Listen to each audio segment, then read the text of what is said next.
गोविंद हरे मुरारी नारायण वासुदेव श्री कृष्ण गोविंद हरे मुरारी नारायण वासुदेव श्री कृष्ण गोविंद हरे मुरारी हे नाथ नारायण वासुदेव श्री कृष्ण गोविंद हरे मुरारी हे नाथ नारायण वासुदेव श्री कृष्ण गोविंद हरे मुरारी हे नाथ नारायण वासुदेव श्री कृष्ण गोविंद हरे मुरारी हे नाथ नारायण वासुदेव श्री कृष्ण गोविंद हरे मुरारी हे नाथ नारायण गोपाल कृष्ण भगवान पुरुषोत्तम भगवान नमः पार्वती पतये हर हर महा सीताकांत स्मरण जय जय राम जय जय रघुवीर समर्थ। त्रिशंकू विश्वामित्रांना शरण आला तर विश्वामित्रांनी त्याला सांगितलं की तू गुरु श्रापित आहे, गुरु श्रापित असल्यामुळं तुझं कार्य सिद्धीला जाईल की नाही हे सांगता नाही, मी यज्ञ करून देईल पण यज्ञ केल्यानंतर विश्वामित्रांना क्रोध आला। आता यज्ञानंतर क्रोध यायला, तुम्ही पूजा केल्यानंतर जर झोपले तर समजाची तुमची पूजा बरोबर नाही सकाळची। बरेच लोक काय करतात, पूजा करताना लगेच झोपून जातात कारण पूजेचं फळ आळस आलाय तुम्हाला। बरं आपण काय करतो, लवकर उठायला पाहिजे म्हणजे आपल्या शरीराची योजना करत नाही। जर तुम्ही उशिरा झोपले तर ते शरीर तुम्हाला मदत नाही करणार। आपल्याला बाबा 3:30लाच उठायला पाहिजे म्हणजे 3:30लाच उठून जातो आपण, पण मग ते पुढचं श्रेय जातं। शरीराला ती विश्रांती द्यावीच लागणार आहे। ते हे भागवत सप्ताह असताना मी खेड्यात जातो ना, वा असं सांगा महाराज विचारू नका, सुरू झालं की एक एक घुमतं। दुपारी कधी सुरू केलं, हरिपाठाची वेळ झाली, अरे ऐकणारं धड। म्हणून या लोकांना कथा सांगण्याचा काही उपयोगच होत नाही। म्हणजे भागवत केलं काय अन्न केलं काय। आत्ताच मला ऋषिकेशने प्रश्न विचारला ना की हे यज्ञ यागापेक्षा या भागवताचं महत्त्व का सांगितलं आहे, तर ज्ञान यज्ञम करिष्यामि म्हटलं कारण मी वेडा आहे का, मी जातच मी कुठे, हा ज्ञान यज्ञ आहे। आणि माझी 4 वाजेपासून तळमळ सुरू होऊन जाते, सकाळी 9 वाजे हा मला म्हणतो तुम्ही आम्ही आणणार नाही का साहित्य, नाही हे काम करणं सुद्धा तो यज्ञ आहे। हे ग्रंथ आणून ठेवणं, माईक आणून ठेवणं ही यज्ञाची तयारी आहे। असं निरोप नाही द्यायचा की तिकडून घेऊ नये म्हणून, आपण तयारी करायची यज्ञाची। हे समजलं कारण हा यज्ञ नाही तर काय, वाहक यज्ञम करिष्यामि। साधन गोळा करायचं म्हणजे काय, यज्ञ करायचं म्हणजे लाकडं लागतील, तूप लागेल, तीळ लागेल, तसं हे साहित्य देव लागेल। ज्ञान यज्ञम करिष्यामि, या संतांनी हे बाकीचे सगळे गोष्टी सोडल्या आणि गीता भागवत करती श्रवण अखंड चिंतन विठोबाचे। आता तुम्हाला पारायण करायला सांगितलं ग्रंथाचं, तुम्ही एवढे 1100-1200 लोक बसूनच जाता का नाही पारायणाला, हे सोपी गोष्ट आहे का? 1100 लोक पारायणाला बसून जातात। ही महती कोणाची आहे, भगवंताची, सोपं नाही आहे। आपण जर असं ठरवलं की बा पुढच्या वेळा सगळ्यांनी मराठी अर्थाचं भागवत वाचत बसायचं 3 तास, किती लोक बसतील, वाचतीलच। ज्ञान यज्ञम करिष्यामि, जेवढी आपली पात्रता असेल त्याच्यातून तेवढं आपल्याला नक्कीच मिळेल, मिळणार नाही असं नाही होणार। क्रोध आलाय विश्वामित्रांना आणि क्रोधाने आणखीन वेगळं काम करायला लागले. कारण त्रिशंकूचं वचन ऐकल्यानंतर वशिष्ठ मुनीने 100 पुत्रांवर कुपित होण्याचं ठरवलं आणि त्यांना दुर्बुद्धी झाली. 100 पुत्र मारून लागले ना वशिष्ठाचे. म्हणजे ब्रह्मकर्म केलं, क्रोध झाला आणि पुन्हा हत्या केली. म्हणून अज्ञानीपणात केलेलं कर्म फलद्रूप होत. मग अज्ञानानं करायचंच नाही का, काही ज्ञानांच्या आज्ञेत करायचं. जे ज्ञानी आहे त्यांच्या आज्ञेत करायचं. आता तुम्हाला बसताच येत नाही तर यज्ञ कसं काय होईल तुमच्याकडून? तर्पण होणार नाही, श्राद्ध होणार नाही. मग संकल्प करा. आता त्या तर्पणाला आपण स्टूलावर बसलो तर ते व्यवस्थित होईल का? आता यज्ञाला लोक म्हणतात मला स्टूल द्या. कसं काय? ते यज्ञकुंडाच्या वरती तू गेल्यावर आहोती ते देवता कसं होईल ते? असं आहे. यज्ञामध्ये फक्त आचार्य जो असतो त्याचं व्यासपीठ देवापेक्षा उंच लागतं. कारण काय? त्याचं लक्ष त्याच्यावर गेलं पाहिजे की कुठे काय चाललं आहे. वक्त्याचंही व्यासपीठ कशाकरता उंच पाहिजे? त्याचं समोर त्यांचं लक्ष घ्या. देवाच्या उंच काही करता येत नाही. आता हे मोठे मोठे टेज करताना देवळांमध्ये तर देवाच्या स्थानापेक्षा उंच व्हायला नको. जसं साहेबाच्या जवळ असं कोणी बसत नाही, असं तिरपं बसतं. पंतप्रधानाच्या बाजूला असं तिरपं बसते. असं आहे. राष्ट्रपतीच्या बाजूला असं कोणी बसणार नाही. हे जसं आहे ना तसंच हे देवकर्माचं आहे. म्हणून त्यावेळेस गुरुपुत्रांवर क्रोधयुक्त वचनानं त्रिशंकूची फजिता झाली आणि विश्वामित्रांचीही फजिता झाली. कारण नाही सांगितलं होतं गुरुने की तू यज्ञ करू नको. मुलांकडे गेला, मुलांनी श्राप दिला. आणखी विश्वामित्राने सगळं नाश करून मग पुन्हा शुद्धीवर आले, पुन्हा तप केलं आणि प्रतिसृष्टी निर्माण केली. तो त्रिशंकू लटकतच राहिला, काही झालं नाही. म्हणून ते म्हणतात विश्वामित्रांचं वचन ऐकल्यावर आपण चांडाळ झालो याचं फार दुःख झालं. कारण त्रिशंकूला काय झालं? चांडाळ केलं त्यांनी, अपवित्र. मग आता चांडाळ माणूस यज्ञाला बसू शकेल का? विश्वामित्रांनी काही विचारतं करायचा? जसं सूतक असलं तर बसता येईल का तुम्हाला यज्ञाला? वृद्धी असेल तर बसता येईल का? त्याच्याकरता देव प्रतिष्ठा करून ठेवावी लागते. जर असं काही अरिष्ट येणार असेल. या इथे एका ठिकाणी भागवत होतं 20 वर्षापूर्वी. आता त्यांना माहिती होतं की आपल्या घरात आजी आजारी आहे, मग ठेवायचं का झालं? तर भागवत सुरू झालं आणि दुसऱ्या दिवशी आजी गेली. त्यांनी भागवत असं गुंडाळून ठेवलं वरती आणि मग 13व्या दिवसानंतर वाचलं अरे असं नाही करायचं, ते कर्म बंद करायचं, पुन्हा दुसरा संकल्प करून कर्म. असं भागवत गुंडाळून वरती टाकून ठेवता येईल का? मग ते अज्ञानाने होणारे कर्म फळ तर जाऊ द्या, पण त्याचे दुष्परिणाम होतात. म्हणून ते म्हणतात हे रामा, अशा गुरुपुत्रांना आणि गुरुला अपमानित केल्यामुळं शरीराला स्वर्ग मिळायचं तर राहिलं, देह स्वर्गावर जायचं ना, तो फजिता झाली. आणि मग विश्वामित्रांना आणि त्रिशंकू राजाला कळालं सगळं दैवावर अवलंबून असतं. म्हणून दैव बलवत्तरम. म्हणून ज्योतिषशास्त्र काय सांगतं बा? आता दुसरं शास्त्राचं वर्णन सांगतं. ज्योतिषशास्त्र म्हणतात जेव्हा ग्रह अनुकूल असतील तेव्हा शुभकर्म करा. म्हणजे काय होणार नाही? विघ्न येणार नाही. 8वा चंद्रमा आहे, लांबणीवर टाकून द्या काम. 12वा चंद्रमा आहे, काम लांबणीवर टाकून द्या. 4था चंद्रमा आहे, लांबणीवर टाकून द्या. गुरुबळ 11वा आहे, धर्मकृत्य करून घ्या. 7वा आहे, करून घ्या. त्याला कोणाची तरी जोड घ्यावी लागते. म्हणून ज्योतिषशास्त्राची जोड कशाकरता आहे? आपल्या कर्माला पुष्टी मिळण्याकरता. पुष्टी मिळाली म्हणजे माणसाची काय होते? तुष्टी, समाधान होते.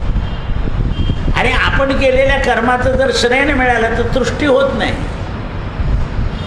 म्हणून ज्योतिषशास्त्र जेव्हा ज्योतिषाला पदवी दिली जाते ना तेव्हा एक शब्द वापरावा लागतो, ज्योतिषशास्त्र तथा व्यवहारेच. ज्योतिषशास्त्र सुद्धा व्यवहाराला धरून बसवलं तर बरं आहे. एखाद्या माणसाला सांगितलं की बा तुम्हाला 8-4 दिवस जरा वातावरण चांगलं नाही करायचं, नाही तुम्ही ॲक्सिडेंटच होणार आहे असं जर सांगितलं तर तो घरातच पडून जाईल. हे व्यवहार बसवता आला पाहिजे. आता काही मुली कुंडली घेऊन येतात, तुझे आईबाप आल्याशिवाय मी तुझं लग्नाचं बोलणार नाही असं सरळ सांग. बाकीचे ज्योतिष म्हणतात प्रेम विवाह करायचा आहे का आमच्याकडे या, असे मूर्ख आहे ते. म्हणजे अधर्म शिकवता.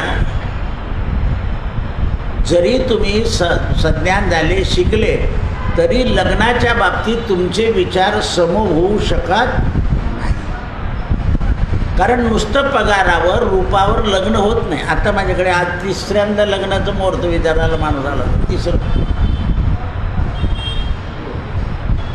होतं तुम्ही द्या 3रं म्हटलं बघू आपल्याला जमणार नाही. कारण 3रं लग्नच नाही ना, गंधर्वच आहे ना. 3रं लग्न कसं होईल? इजा बिजा आणि इजा. मग त्याला हळूच झालं. कारण म्हटलं पोरीचं पहिलं आहे का? नाही म्हणजे तिथे 3रंच आहे. असं आहे ते. त्याला गंधर्व म्हणतात. बाह्य विवाह म्हणतात. म्हणून त्यावेळेस विश्वामित्रानं तपश्चर्या करून सुद्धा उपयोग नाही. कारण जोपर्यंत तप केल्यानंतर ईर्ष्या जायला पाहिजे, तर ईर्ष्याच जात नाही आहे तर तपाचं फळ मिळत नाही. द्वेष जात नाही आहे, तपाचं फळ मिळत नाही आहे. सिद्धी मिळत नाही तपाने. म्हणून माऊली काय देते कानात? रिद्धी सिद्धी अवघ्या जवत्या परमानंदी. किती सोपे उत्तर आहे हो. रोज टाळ्या टोकतो आपण, जवत्या परमानंदी मन नाही. पण कोणी कधी आपल्या आधी प्रसाद घेऊन घेतला तर अरे एवढा बी धीर नव्हता का? अरे म्हटलं मंदिरात बोलतोय खुशाल. प्रसाद आहे, त्याला बरोबर घ्यायची गरज नाही. कारण प्रसादेन दुःख नाश आहे. म्हणून प्रसादाचा आदरभावच झाला पाहिजे. सगळं दैवाचं आक्रमण आहे. दैवामुळे परमगती मिळते हे दोघांनाही कळालं. कोणाला? त्रिशंकुला आणि विश्वामित्राला. दैवाने पुरुषार्थ दाबला जातो. लक्षात ठेव मुद्दा. किती माणसाच्या अंगी पुरुषार्थ असेल आणि दैव जर अनुकूल नसेल तर माणसाचा पुरुषार्थ दाबला जातो. म्हणून एक कवी असं म्हणतो, दैवाधीनम जगत सर्व ते दैव कर्माधीनम, कर्म मनुष्याधीनम आणि मनुष्य पराधीनम. काय सांगितलं वाल्मिकी रामायणात? दैव ज्याचे दुःखे भरता, दोष ना कुणाचा, पराधीन आहे जगती पुत्र मानवाचा. या पोरी नेहमीच म्हणताना बाबाने काही चांगलं पाहून दिलं नाही, चांगलं पाहून दिलं नाही. म्हटलं काय चांगलं पाहून दिलं? तुझं दैवच तसं होतं तर त्याला करायचं काय?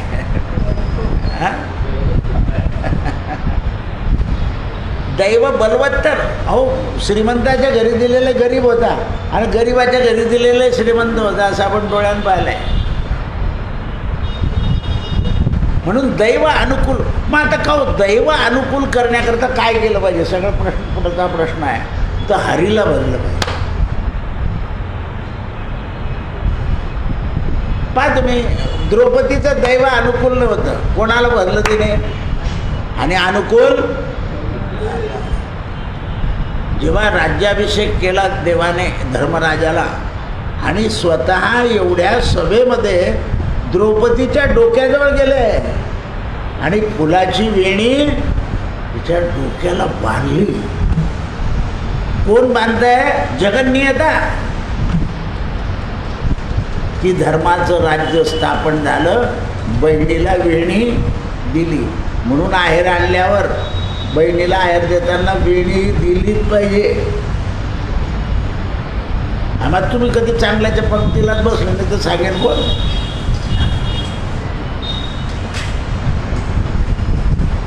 कारण ते भूषण आहे. काय आहे? भूषण आहे. विषय मांडून पण मांडतो तुम्हाला. माणसाने स्त्री करता वेणी आणली तर काही वयातच तिला आदर वाटतो आणि म्हातारपणाला काय लावलं रिकाम्या गोंधळ असं बोलून टाकते ती बाई. पण बहिणीला म्हातारपणी दिले तरी ते बोलणार नाही. एवढा फरक असतो. लक्षात आलं का? माझ्या भावाची आहे म्हणून ते नाटकं निघालं होतं ना माहेरची, असं नक्की माहिती आहे. असं आहे ते. कारण ते शेवटपर्यंत एवढंच नाही तर अंतिम समयी जर बाई सौभाग्य गेली तर भाऊ वेणी वाहत होते ते.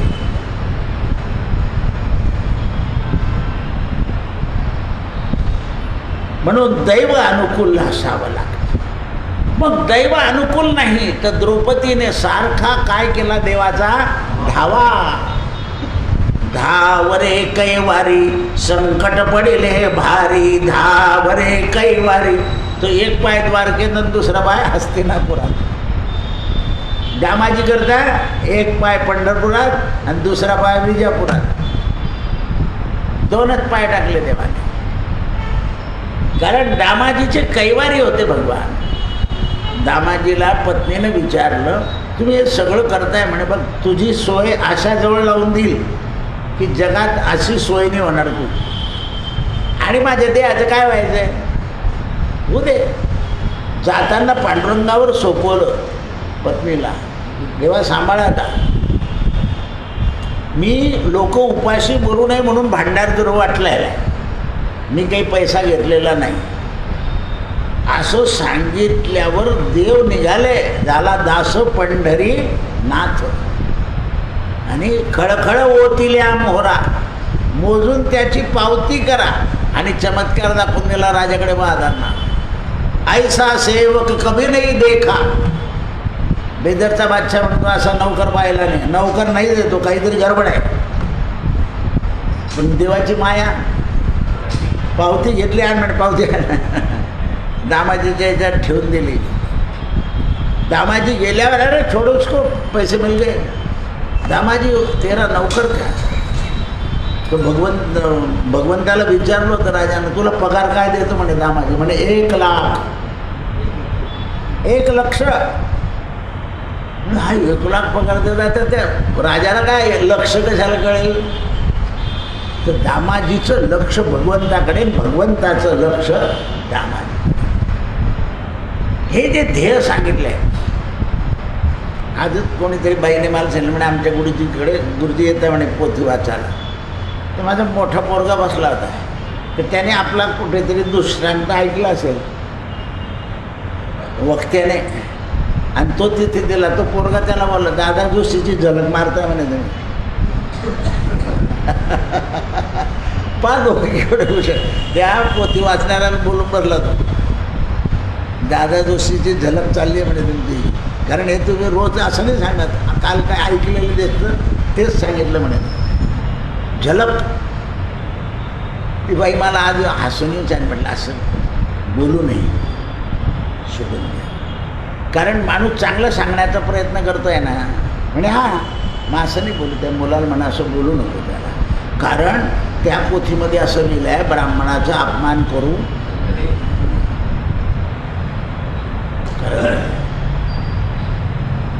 हे पोरं नवीन पिढी जी आहे ना ती भयानक कठीण आहे. झलक मारून दिली जाणे असं आहे. म्हणून ते म्हणतात विश्वामित्राने आश्वासन दिलं यज्ञ करायचं. आणि यज्ञ केल्यानंतर सगळ्या देव ऋषी लोकांना पुन्हा बोलवलं. कारण विश्वामित्र दैववादीने प्रयत्नवादी. आता बघ कसं चरित्र बदलतं आहे. माणसाने जास्त दैवावरही अवलंबून राहू. वा कसे प्रश्न आहे हा. आता दैव बलवत्तर सांगितलं, आता दैव. तो विश्वामित्र हे प्रयत्नवादी आहे. म्हणून त्याने त्रिशंकूला सांगितलं की तुझा यज्ञ करतो. आणि आपल्या मुलांना सांगितलं जा सगळ्या ऋषींना आमंत्रण द्या आणि कोण काय बोलतं आमंत्रण दिल्यावर ते मला सांगा. आणि मग हे सगळे ब्राह्मण जमले आणि विश्वामित्राने शाप निवारण मंत्र म्हटला आणि मग त्रिशंकू राजाचा शाप गेला, चांडाळ योनीतून मुक्त झाला आणि मग यज्ञ झाला. म्हणजे काय केलं, दैवापेक्षा प्रयत्नाला बलमसी केलं. म्हणून आपल्याकडे एक वचन आहे, प्रयत्न करता वाळूचे. गुरुजींनी शिकवल्यामुळे सगळ्यांचं पाठ आहे. याला म्हणतात शिक्षण. कसं काय तेल गळालं म्हणे, आता पोरं म्हणतं वाळूचं कुठं तेल पडतं का, तुमच्या ग्रंथात काही लिहिलं नाही. ज्या वेळा चुना आणि वाळू एकत्र केली जाते आणि घाणी फिरते तेव्हा त्याच्याने पकड होते. तेल काय करतं, पकड धरून ठेवतं. आता मग तुमचं हे सोल्युशन किंवा काही नवीन पद्धत निघालं आहे, पाणी टाकायचं बी काम नाही, चुन्यावर पकड धरून येतं. ते काल आम्ही परवा रात्री गेलो ना, अरे म्हटलं हे तर उघडून जाईल. सकाळी पाहिलं तर ते चिकट झालं होतं, कारण त्याच्यात केमिकल कालवलेलं होतं त्या गिट्टीमध्ये, चिकटून गेलं. तसं आहे, प्रयत्न करायचे पण जिद्द. विश्वामित्राचं चरित्र 3 रूपात सांगितलं आता बा, आत्ताच्या आत्ता 3 रूपात सांगितलं. दैव बलवत्तर आहे, प्रयत्न करू, हे समजवलं पाहिजे. त्यावेळा हे वत्सा इक्ष्वाकुकुल नंदना, तुमचं स्वागत असो, तुम्ही धर्मात्मा आहे, घाबरू नका. यज्ञाच्या साह्याने आपण पुण्यकर्म करू आणि सगळ्या ऋषींना आमंत्रण देऊ. तत्पश्चात सगळे शिष्य सगळ्या ऋषींना आमंत्रण द्यायला गेले. वशिष्ठांच्या पुत्रांनाही आमंत्रण दिलं गेलं. आमंत्रणात भेद नाही गेला, त्यांना यायचं असेल तर यावं, ना आले तर नाही आले. माझा संदेश त्यांना सांगा, यज्ञाच्या विषयी अवहेलना करू नका, अशी आज्ञा मानून सगळे शिष्य 4 दिशेला गेले. विश्वामित्रांच्या शिष्यांनी तेज वाढवलं जगामध्ये आणि विश्वामित्रांनाही सांगितलं येऊन, महाराज वशिष्ठाच्या 100 पुत्रांनी क्रोधवाणीनं आपल्याला सुनवलेलं आहे. क्रोधवाणीनं ते म्हणाले, विशेषतः चांडाळाकडून केलेला यज्ञ सफल होणार नाही आणि तुम्ही यज्ञ करणारे ब्राह्मण पा कसं वशिष्ठाचे म्हणा, चांडाळाचं अन्न खाल तर यज्ञ सफल होणार नाही. कारण राजा केव्हा मुक्त होईल चांडाळातून, यज्ञ पूर्ण होईल तर. पा कसे प्रश्न असतात. आणि तुम्ही जर यज्ञाला सुरुवात करताना त्या चांडाळाकडचं अन्न खात असाल तर तुम्ही यज्ञाला पूरक आहे का?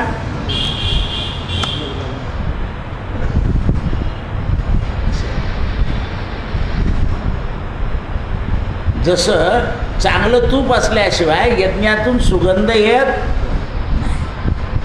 गावराणी आपल्या घरच्या तुपाचा सुगंध वेगळा येतो आणि बाजारच्या तुपाचा सुगंध वेगळा येतो.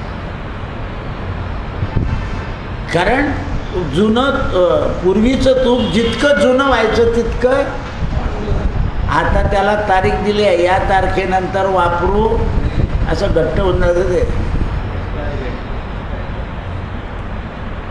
पूर्वी निदान डालडा तरी टाकत होते, ते वनस्पतीजन्य होतं. आता काही केमिकल कालवलं जातं. मुंडे साहेबांनी ओपन केलं बरं. असं आहे. म्हणून तपस्या केली आणि दुर्वासना नष्ट झाली. पुन्हा तपश्चर्या केली आणि विश्वामित्रांची दुर्वासना. मग ज्यामुळे तपाने दुर्वासना नष्ट होते तेच भगवत भक्त नामाने वासना कमी. मना वासना वासुदेवी वसुदे, काय सांगतात की मना देवाच्या ठिकाणी वासन कारण कोण आहे, वासनात वासुदेवस्य, भगवंतच आहे. त्याची कृपा झाली तर आपली वासना इकडे तिकडे जाणार नाही. म्हणून स्त्रियांनी रुचकर अन्न करावं की आपला पोरगा किंवा पती इकडे तिकडे फिरणार. पण बाहेर म्हणतात सायलीमध्ये जाऊ आणि सावलीमध्ये खाऊ असं आहे. आणि पोरी आल्या की आणखी म्हाताऱ्यांना बिघडवतं. मी आत्ताच कोणाला तरी म्हटलं, अरे अधिक महिन्यात पोरीच्या घरी जायचं नसतं ना, पोरीला आपल्या घरी बोलवायचं असतं. तिचं अन्न खाल्लं तर नरक आहे ना. आणि अधिक मास चाललाय, पुरुषोत्तम मास. पण म्हणजे जुने लोक ऐकत नाही. म्हणलं जाऊ दे, मुलीकडे खाऊन पिऊन येते म्हणे. कल्पना करा. म्हणून त्यावेळेस विकृत विश्वरूप झालं आणि दुर्बुद्धी झाली. ऋषी म्हणतात महान तपस्वी विश्वामित्र शांत होऊन गेले शोध. कारण ही सगळी लीला देवाने विश्वामित्राला ब्रह्म ऋषी बनवण्याकरता केलेली आहे. द्वेष नाही केला देवाने. हा चांगला आहे, खरा आहे, हुशार आहे, पण अजून हा ब्रह्म ऋषी बनण्यालायक नाही. मग ज्या वेळा विश्वामित्रांचं सगळे प्रयत्न थकले आणि एक दिवशी विश्वामित्राने पाहिलं की या वशिष्ठाला मारल्याशिवाय आपण ब्रह्मऋषी होणार नाही. म्हणून कोजागिरी पौर्णिमा होती. आणि त्या कोजागिरी पौर्णिमेच्या दिवशी वशिष्ठाने अरुंधती असे शांत बसले. आकाशात चंद्रमा मस्त पसरलेला होता. अरुंधतीने विचारलं, महाराज आज चंद्र इतक्या प्रकाश, मग तुला माहीत नाही माझा विश्वामित्र तपश्चर्या करतो म्हणून चंद्राला बोलवतं आणि यांनी तो धोंडाच घेतला की याच्या डोक्यावर टाकू. माझा विश्वामित्र, मी इतकं वैर करून सुद्धा हे माझा म्हणताय. म्हणून तो धोंडा फेकला आणि शरीररूपी धोंडा पुढे टाकला वशिष्ठाचा.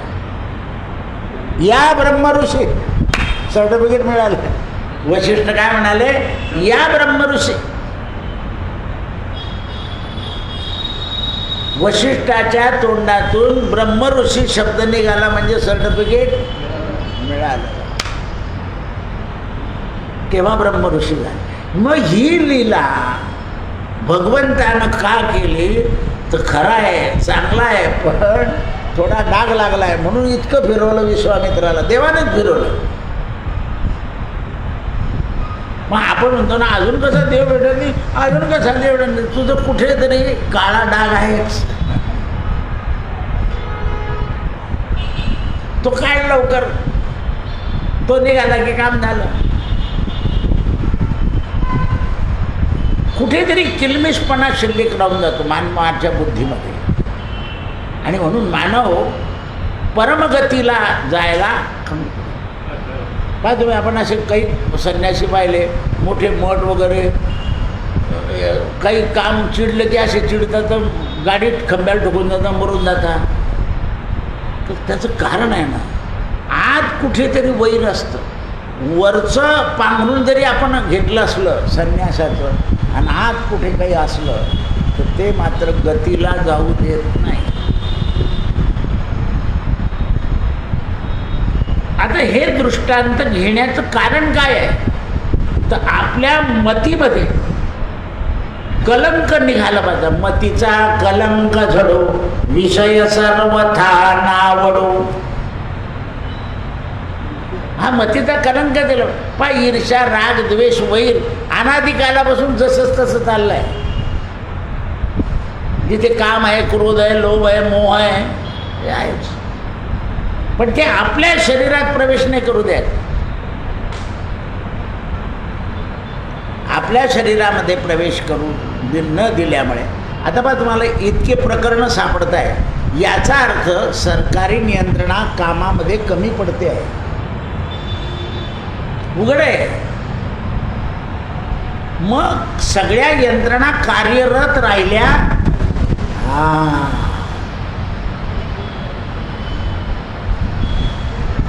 शोध घेत राहायचा. यंत्रणा जर कार्यरत नसल्या तर अशा गोष्टी घडतच राहतील. गुप्तचर जे आहे, श्रेष्ठचर जे आहे ते कार्यरत पाहिजे. हल्ली प्रत्येकाला आपलं कार्य टाळण्याची सवय आहे.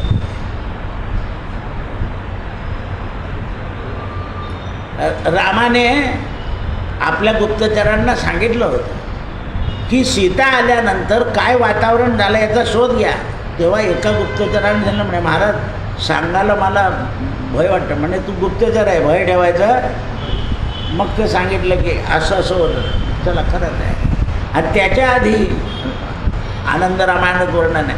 पारिजातक वृक्षाखाली रामानं सीतेला विचारलं होतं की तुला या अवस्थेमध्ये काय डोळे होतात. तर म्हणे मला ऋषीच्या आश्रमात जायचं आहे. अगं म्हणे तुला कसं काय पाठवता येईल. नाही म्हणे मला तर इथे राहायचंच नाही अयोध्येमध्ये. माझ्या मुलांवर चांगले संस्कार होण्याकरता मला गुरुकुल जायचं आहे. काय शब्द आहे तो, गुरुकुल. मग कोण तपस्वी ऋषी आजच्या काळामध्ये गुरुकुल. म्हणे वाल्मिक. कारण वाईटातून चांगले झाले म्हणे ते. कोण म्हणते, योग माया. सीता कोण आहे. मायेला सगळं ओळखता येतं. मायेला सगळं ओळखता येतं. जेवढं ब्रह्माला ओळखता येत नाही त्याच्याही पेक्षा मायेला जास्त ओळखता येतं. मायामेव कारणम. हे जग सगळं मायेवर कारण आहे. पण तुम्ही जगपग सगळं सगळं वातावरण मायेमुळे.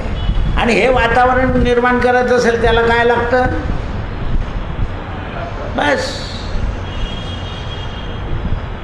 जसं काही लोक काय करतात, या आज देवीला 1000 आंबे व्हायचे आहे म्हणून ते कोठ्यातून आंबे घेतात. मग आता ते फुकट वाटायचे नाही. 1 रुपया 10 रुपयाला एक आंबा, 10 रुपयाला पैसे गोळा. आपण काय करतो, सगळे नारळ घेऊन या, नाव टाकून घ्या, देवीजवळ ठेवून द्या. जाताना मायेचा संबंध ठेवला का आपण. व्यवहार आला म्हणजे काय आले, मग व्यवहार टाळा. नारळावर नाव लिही, केळ्यावर काही नाव लिहिता येत नाही. म्हटलं तर बरं आणले 4 नेले तरी कुठं होतं. म्हणून केळं ठेवा देवीला आणि ओलं नारळ ठेवा आणि घेऊन जा. आणि सगळेजण एका नारळातलं पाणी प्या. व्यवहार नाही केला तिथे.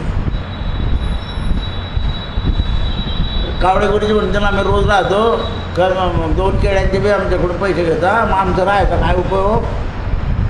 असं सुरू होऊन जाईल ते. पूर्वी इतके कमी बुद्धीचे लोक होते, हे वाटणारे का नाही त्यांच्या माणसाला जास्त प्रसाद देता म्हणे आणि आपल्याला कमी देतात. असं पाहायचं ते. का ती कमी बुद्धी असते ना. कारण शेवटी प्रसाद सुरुवातीला जास्ती दिला जातो, शेवटी कोणत्याही शेवटच्या माणसाला कमी मिळतो. मग आता मी काही होतं म्हटलं वाटून देईन सगळं. म्हणजे एवढे चिरंजीव 1 दाणा वाटून दे. हे लक्षात राहिलं पाहिजे. संध्याकाळी कोणीतरी पेठ्याचं मान लावलं. ऋषिकेश म्हणे पूर्णाने म्हटलं 1चे 4 करतो. आरतीच्या वेळा पेठा होता, 4 करतो. मी सुरी घेतली ना हाताने 4 केले. हे लक्षात आलं पाहिजे माणसाचं. आपली बुद्धी सरळ ठेवायची. आपण बुद्धीत व्यापार टाकला की घोटाळा झाला. व्यापार पार होईल असं नाही आहे.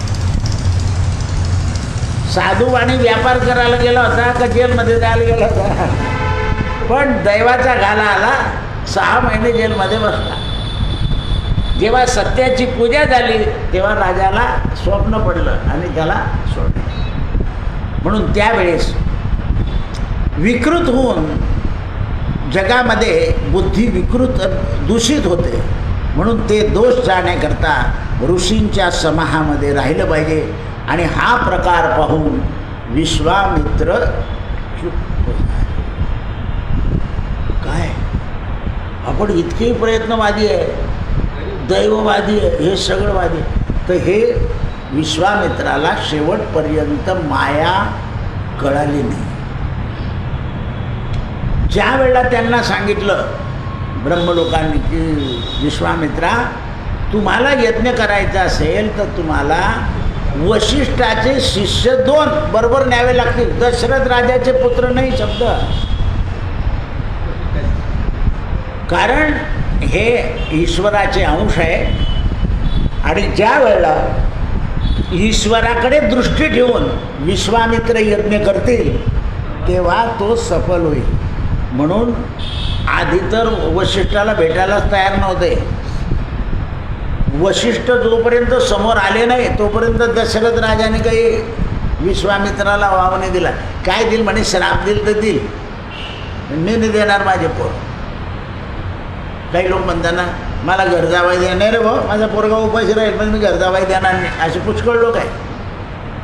काही लोक म्हणतात त्याच्या नशिबात पैसे नाही. अरे पैशाला काय करतो, पोरगा चालला जाईल ना तिकडे.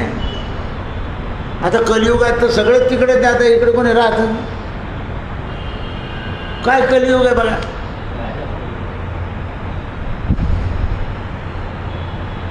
कारण युगाचंच परिवर्तन आहे. म्हणून ते म्हणतात त्यावेळा इक्ष्वाकू वंशामध्ये या त्रिशंकू बरं, हे इक्ष्वाकू वंश म्हणजे रामाचाच वंश आहे. रामा तुमच्या वंशामध्ये असा माणूस जोडून गेलाय. तर विश्वामित्र दशरथाकडे आले आणि सांगितलं की तुमची मुलं पाहिजे. म्हणे नाही. तेवढ्या वेळात वशिष्ठ आले आणि वशिष्ठाचं दर्शन घडल्याबरोबर दशरथ राजाला वशिष्ठाला विचारलं, म्हणजे काय करू. अरे म्हणे माझ्यापेक्षा हुशार आहे तो, त्याला बला अतिबला नावाची विद्या माहिती आहे, त्या मला माहिती तुझे. त्याच्याबरोबर राम गेलं की कुठे होईल.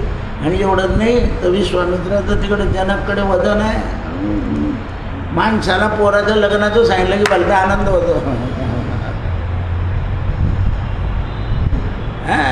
आणि दशरथ राजा आणि जनक राजा यांची मैत्री होती. पण दशरथ राजा जनक राजापेक्षा सत्यात मोठे होते. दशरथा इतकं सत्यपालन जनकाचं नव्हतं. विधी होता. दशरथ राजा स्वर्गामध्ये जाऊन इंद्रांना मदत करून आलेले होते. पण एवढं देवाचं बल होतं तरी संतती नव्हती. पुन्हा दैव त्याच्याकरता एका ब्राह्मणाचा श्राप झाला. बरं, वशिष्ठाला माहिती होतं हे सगळी मायेचा खेळ आहे, पण एकदम सांगायचं नाही ना. काही लोक म्हणतील मग वशिष्ठांना सकाळवर लपवून ठेवलं.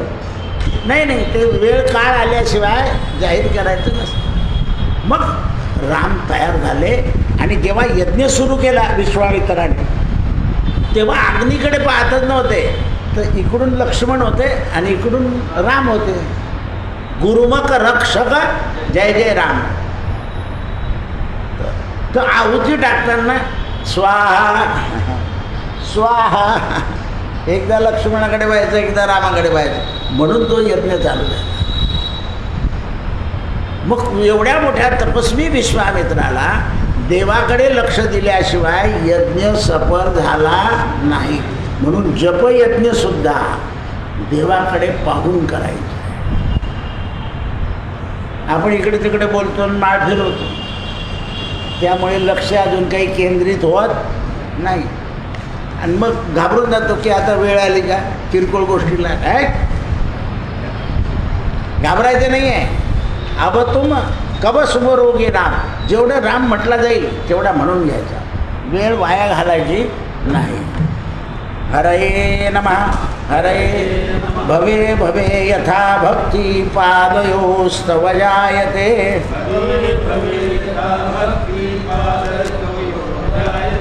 तथा कुरुष्व देवेश नाथस्तं नो यथ प्रभो.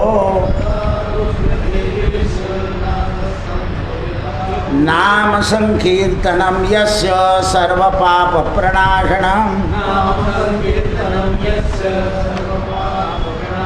प्रणामो दुःखशमनस्तं तन्नमामि हरिं परां. हरये नमः हरये नमः. इंदिरामणे हो देवादिदेवा मत्प्रियकरा प्रभो केशवा. तुम्ही अधिक मास स्नानावघा महिमा बरवा कथिला. देवा तुम्ही अधिक स्नानाचा महिमा जो मला आत्ता उत्तम सांगितला, आता देवा अधिक मासात करता एकोत्तर व्रत, काय त्याचे फळ प्राप्त मजसी सांगा. एक दिवस जेवायचा, एक दिवस उपास करायचा, एक दिवस जेवायचा, एक दिवस उपास, असं जे व्रत आहे त्याचं फळ सांगा म्हणे. हे व्रत पूर्वी कोणी केले, कृपाळू दयाळा मज सांगावे. ऐसे ऐकोन वैकुंठनाथ, म्हणे हरी प्रिय अधिक मासात, एकोत्तर व्रत उपवास फळ सांगतो. ते देवाला दुर्मिळ. भगवान म्हणतात हे वैकुंठात दुर्मिळ गोष्टी आहे,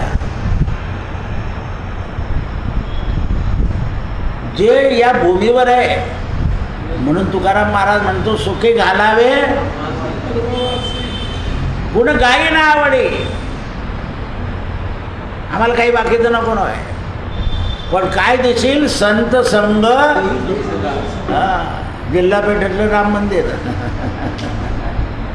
संत संग देई सदा. म्हणून विंध्या पर्वताचा एक ते फल दुर्मिळ देवा लागी, ऐसे अत्यंत सोज्वळ एतद्विषयी तुझं निर्मळ इतिहास सांगतो. याचा एक इतिहास आहे म्हणे, तो सांगतो. विंध्या पर्वताचा एक भाग अमरकंठ चांग, सिद्धगण वसती सदा अभंग. सिद्धगण त्या अमरकंटक पर्वतावर राहता म्हणे. शंकराच्या हस्तापासून नर्मदा कुठून निघाली आहे, हातातून भगवंताच्या शंकराच्या. महासरिता उद्भवोनी नानागिरी भेदोनी, समुद्रा लागी मिळत असे तियेचे नाम नर्मदा. सर्व त्रैलोक्या माझी प्रसिद्धा, सिद्धचरण देव सुद्धा सेवती. सिद्धचरण गंधर्व हे नर्मदेचं स्नान करता म्हणे. जैसा साक्षात श्री शंकर सर्वजनासी कल्याण कर, तैसे सर्व निरंतर शुभ करवी. तियेच्या स्मरण मात्रे सकळ पापलोपती पाही, संगनाना उपाधी तेही सेवती. ऐशी पवित्र नदी तिच्या तिरी रम्य चित्रवर्ण, रात्रंदिवस राहती. हंस कारंड विहंग, नाना प्रकारचे प्राणी, हत्ती घोडे हरणं वगैरे. आणि त्या नगरामध्ये तिथे एक नगर होतं म्हणे, नर्मदा तिरी भृगुपुच्छ नामे नगर, जेथे शिवाणी गौरी देवा समान वसती. तर भृगुकुलोत्पन्न ज्योतिषवेद सदाचार संपन्न, कुशल धर्मानामन ब्राह्मण राहत असे. चारी वर्णाचे लोक होते आणि तिथे हा कुशल शर्मा ब्राह्मण राहत होता. दोन्ही दाम्पत्य होतं. तया असे एक कन्या स्वरूप सुंदर, केवळ श्रीच अन्यथा. इतकी सुंदर होती म्हणजे जणू काही लक्ष्मी. त्या मेधावी अभिमान ती झाली उपवर, पद्मनाभ द्विजनंदन उत्तम वर पाहिला. पद्मनाभ नावाचा मुलगा पाहिला, तिचं लग्न करून दिलं. सालंकृत कन्यादान करून लावले लग्न. 4 दिवस यथाविधाई सोहळा पूर्ण झाला. काही दिवस शशुरमंदिरी राहिला तो सुंदरी, जड तात्काळ क्षणही वियोग व्यथा सोसवेना. एकमेकाचा वियोग सोचत नव्हता म्हणे. एकदा तो ब्रह्मसुत नर्मदा माझी गेला क्रीडार्थ, मगरे धरले त्यात ओढोनी पाताळे नेले. विप्रसूत बुडाला म्हणून झाला हाहाकार. दैवयोग आला की लग्न झाल्यावर 4 दिवसातच. ही जी पुराणातली कथा आहे ना, ही नाशिकला सत्य घटना घडली होती. करमरकर म्हणून एक गुरुजी होते, त्यांच्या मुलाचं लग्न झालं. लग्न सकाळी 9:35 लागलं. सगळा विधी आठवता 4 वाजता झाले. या 2 गावांमध्ये अशी पद्धत आहे. काशीला सुद्धा लग्न लागल्यानंतर सगळा विधी झाल्यानंतर गंगेच्या दर्शनाला जायचं, पूजा अर्चा करायची. गोदावरीच्या दर्शनाला यायचं आणि पूजा अर्चा करायची. बाकीच्या गावात नदीवर जात नाही. आता हा मुलगा पट्टीचा पोहणारा होता नाशिकचा करमरकरात. मी त्यांच्या वाड्यात किती वेळा उतरलो. ते नदीला मस्त पाणी होतं. बायकोला म्हणे मी असं पोहतो की तू आश्चर्य करशील म्हणे. आता याने काही नवरदेवाच्या कपड्याचा विचार करू नये, मारून दिली उडी नदीत. बरं घरातून घर जवळ, नदी जवळ, जा रे दर्शन करून या. एकही जण कोणी आलं नाही यांच्याबरोबर घरात. त्याने जी उडी मारली तर परत आला नाही. सत्य घटना आहे. कमीत कमी 30 वर्ष झाले असतील तर. ते असं दैव असतं. आता का त्याला अशी बुद्धी व्हावी की मी कसा पोहतो, तू पाय. आता तो पाण्याचा भोवरा,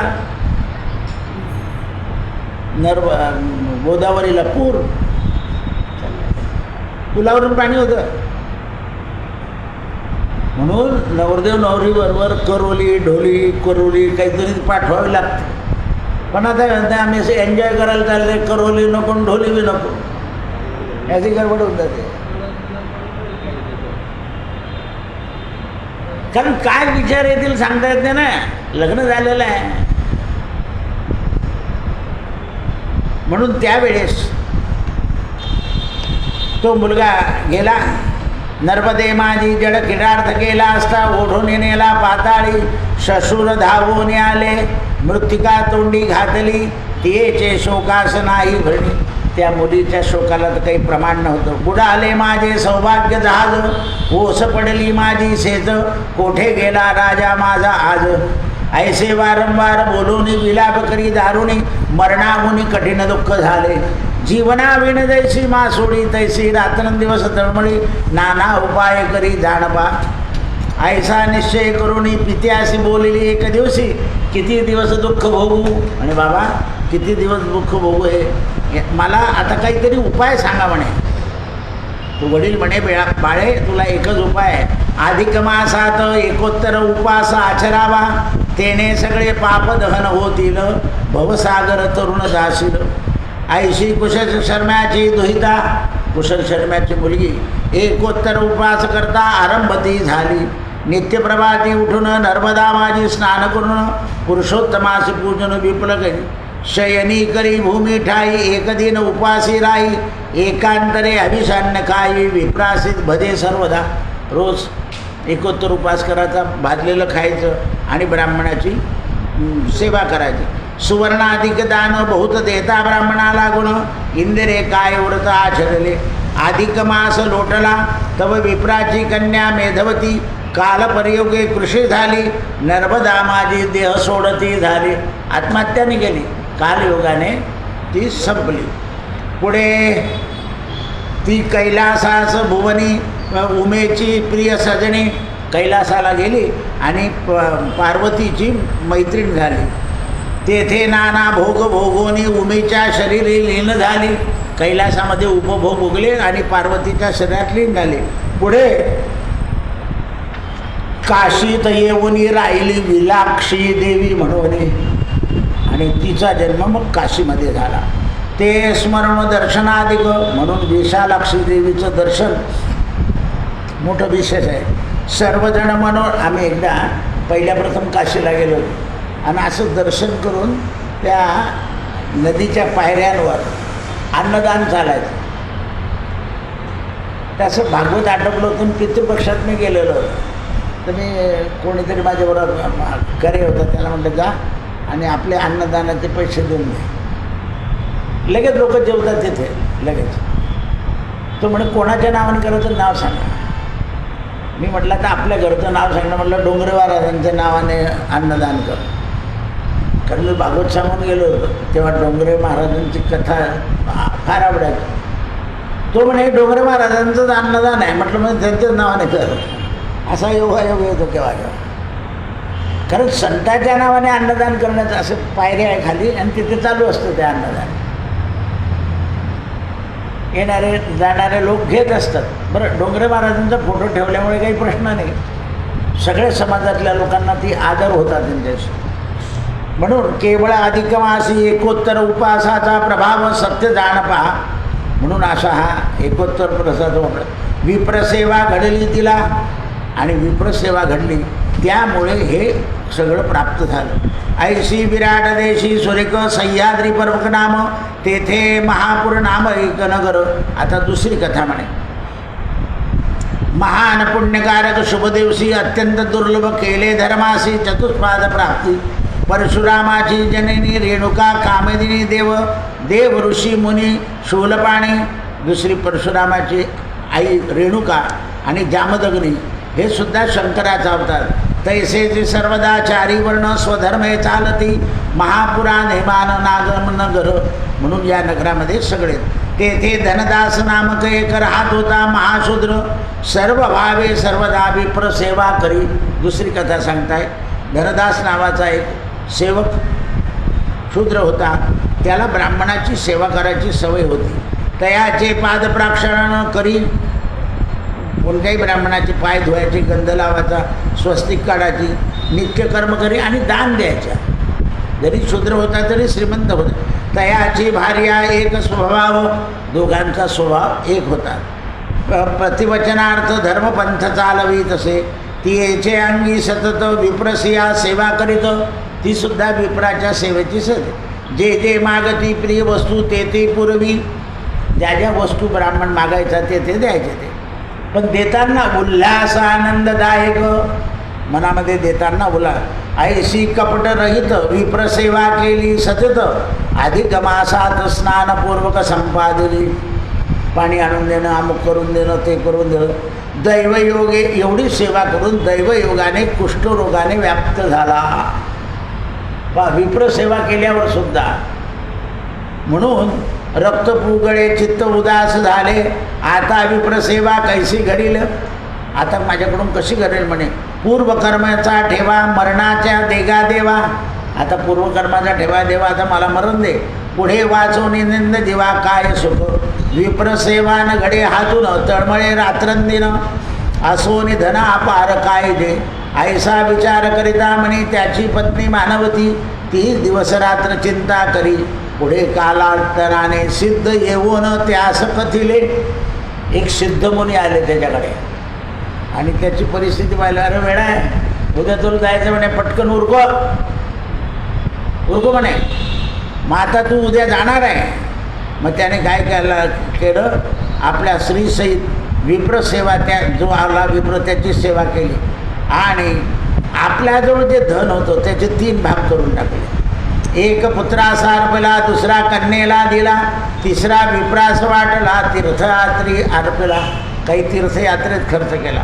ऐसे कोटी धन टाकून दिले वाटून, द्वितीय दिन श्री सहित स्वर्गा गेला आणि दुसऱ्या दिवशी स्वर्गाला गेला. म्हणून एकोत्तर भोजन आणि ब्राह्मण सेवा.